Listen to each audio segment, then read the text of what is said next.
So I wanted to take a few minutes with this video to talk about 3 interesting PlayStation 5 stories, and if you could hit that like button on the video, thank you to those that do it, and as always, it's very much appreciated. Now, the stories I want to dive into today includes the potential announcement of the PlayStation 5 Pro. Sony confirms new lineup for 2024, finally giving us news on a certain game, and the God of War Remake update. First, yes or no, would you buy a God of War Remake or not? We're going to be talking about this in a sec, but before then, I wanted to know how many of you would buy a God of War 1, 2, and maybe even 3 remake or not. I'd buy those in a heartbeat, as you guys already know, but that's just me. What about you? So comment below yes or no if you'd buy a God of War remake or not. Let me know down in the comments below.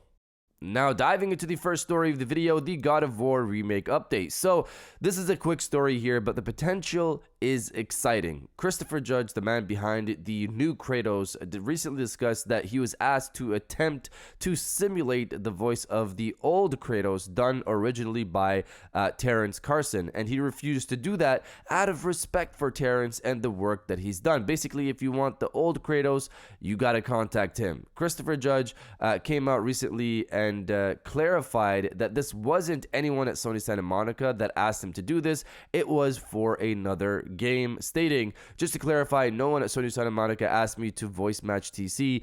The respect for what he did as Kratos goes from top to bottom. It was another game that asked me to do a voice match, not War for Wakanda. So the positive side of this is the potential of the God of War remakes. I assume they might need to do some rework for those, and it would require Terrence if Chris won't do the voice match, but I wonder if they can actually bring Terrence back. The original reason why they removed him or moved on from him to Christopher Judge was because they wanted to combine the voice work and mocap into one, and obviously Christopher Judge is more physically close to Kratos' size compared to Terrence, so he worked out, obviously. Now, they could take the Spider-Man approach that game still has 2 people working on the same character, one doing the face model and one doing the voice. They could still try to get something like this working for the potential God of War remake, which would be exciting, again, to hear the original voice of Kratos come back. I hope this is the approach that they take, but we'll have to wait and see if they're actually even going to do remakes of these games. Before we get to the next story, we're almost at 100K, guys, so if you enjoyed the video so far and have been enjoying my videos, of course, hit that subscribe button if you haven't done so yet. We're almost there.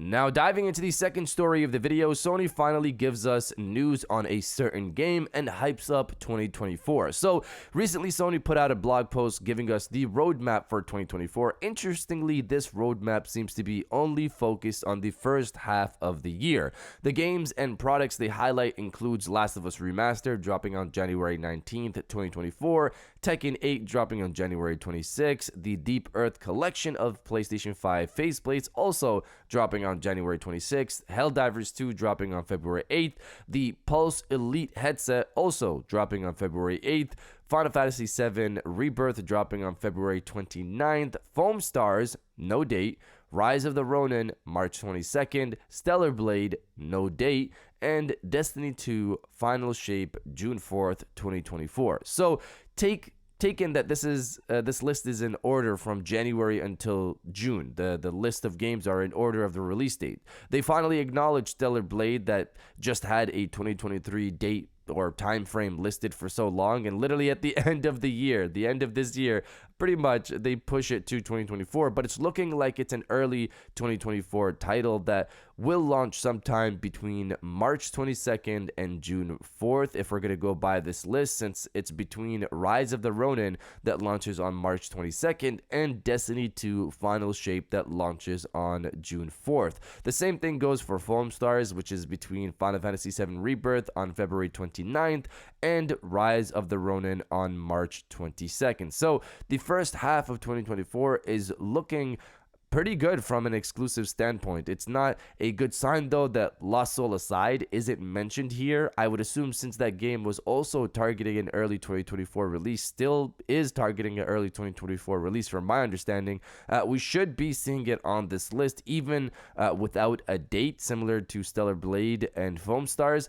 which makes me wonder if it's been pushed back beyond June, for example, or maybe they don't want to stack it up with these games so close to each other, like Final Fantasy VII Rebirth, Stellar Blade, Rise of the Ronin, and also Lost Soul Aside, just months apart. Maybe they want to spread that out, but again, that's just one game spread out from the rest of these, so I'm not really sure what's going on. Maybe they'd rather have Lost Soul Aside come out a bit later. I guess we'll find out next year, because early 2024 is usually max the end of April, unless they're talking about their own fiscal, which I'm assuming they're not. They stated early 2024, so well, we're going to have to wait and see what's going on there. But you guys let me know if you're excited for any of these games. Let me know down in the comments below.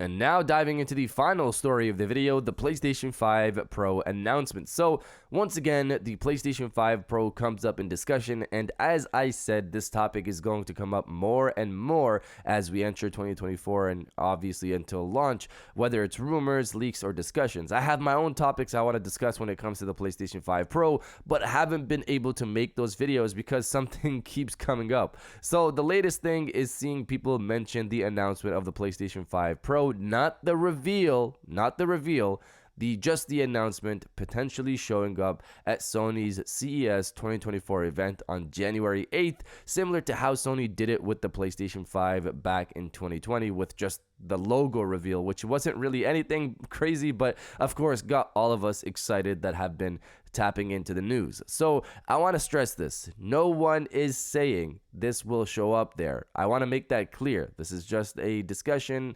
People think it might be there just as an announcement, but considering how CES has been involving PlayStation more and more in recent years with the PlayStation 5 logo reveal, as we just discussed, the first gameplay for PlayStation VR 2, and announcing the name for the controllers for PlayStation VR 2 and the headset name itself, etc., there's been some interesting stuff at this show. But again, this is not a showcase, just to be clear. I know I've been trying to make this clear several times just so people understand. So the announcement of the PlayStation 5 Pro doesn't seem crazy to me. Just mention its existence and that's it. It's coming out later this year. Simple. We move on with our day. The recent potential leak did mention a September 2024 reveal, and again, a reveal is different than an announcement, obviously. I personally still think it'll be announced and revealed like the PlayStation 4 Pro, meaning at the same time later this year, but times have changed since the PlayStation 4 Pro, and CES has become more PlayStation involved in recent years, so we'll see if we get anything on Monday, January 8th. But you guys let me know if you're excited for the PlayStation 5 Pro or not. Let me know down in the comments below, and if you guys did enjoy this video, please hit that like button as it always helps, and subscribe if you're new. I got new videos every Monday, Wednesday, and Friday. And now I'll check you guys out on the next one. And welcome back to the after show. This is a part of the video where we have a little fun down in the comments below. If you're old, welcome back. If you're new, welcome. For today's thing, what I want you guys to do is to body, obliterate, destroy, and overall harass the comment section with Happy New Year, everyone. Obviously, the Sunday is New Year's Eve.